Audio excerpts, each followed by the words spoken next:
আমি একটি হাদিসের প্রেমে পড়ে গেছি।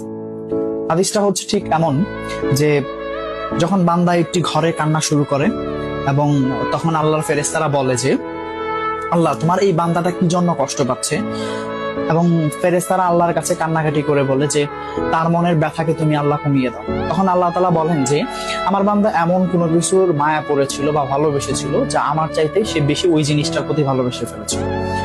আমি আমার বান্দার কষ্ট আমি বুঝি এবং আমি দুঃখী মানুষের মানে ভগ্ন হৃদয়ের মানুষের খুব কাছাকাছি অবস্থান করি।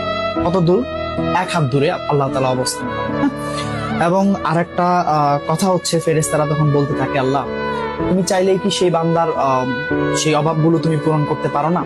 তখন আল্লাহ তাআলা বলেন যে আমি ওয়াদা করতেছি আমার বান্দা যে জিনিসটা তার জীবন থেকে হারিয়েছে তার চাইতে অধিক উত্তম জিনিস আমি তাকে দিব, যা দেখে পৃথিবীর মানুষ বিস্মিত হবে।